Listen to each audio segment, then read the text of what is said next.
Next important 5 mark question. A solid consisting of a right circular cone of height. ஒரு கோனோட height கொடுத்திருக்காங்க 120 centimeter and the radius கொடுத்துட்டாங்க that is 60 centimeter and is placed on hemisphere. ஒரு hemisphere மேல தான் அது இருக்கு of the same radius. இந்த hemisphereக்கும் கோனுக்கும் ஒரே radius தான். Find the volume of the solid. அப்ப solidனா இந்த டோட்டலா இதுக்கு என்ன வால்யூம் கேட்டிருக்காங்க. அப்ப தனியா வால்யூம் ஆஃப் கோன் கண்டுபிடிச்சிருவோம், வால்யூம் ஆஃப் ஹெமிஸ்பியர் கண்டுபிடிச்சிட்டு ரெண்டையும் ஆட் பண்ணிட்டோம்னா அதுதான் ஆன்சர். அப்போ வால்யூம் ஆஃப் கோன் ரெண்டு வால்யூம் கண்டுபிடிக்கிறனால வால்யூம் எந்த ஷேப்புக்கு பண்றோமோ அதை ரெப்ரசென்ட் பண்ணிடுவோம். So volume of cone equal to formula 1/3 pi r square h. 1/3 pi value 3.14 into r. R 60. Square போட்டனால 2 டைம்ஸ் நம்ம இங்கே எழுதிடலாம். ஹைட் ஆஃப் த கோன் தான் கொடுத்துருக்காங்க 120. இப்போ என்ன பண்ணலாம், இந்த 3ஆல 1 3 2 3s are 6.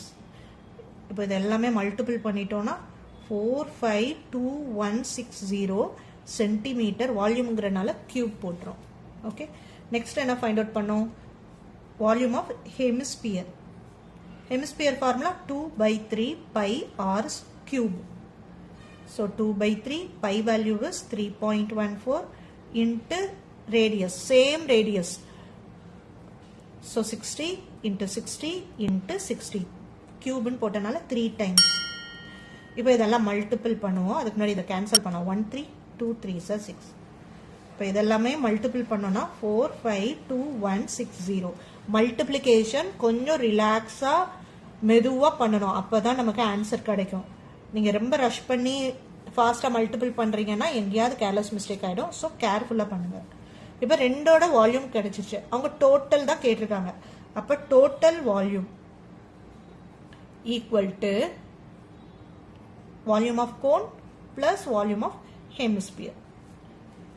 Volume of cone is 4522160 plus hemisphere value 4522160. இப்போ இதை டோட்டல் பண்ணோம்னா 1004320 வால்யூம். So centimetre cube. இதுதான் ஆன்சர்.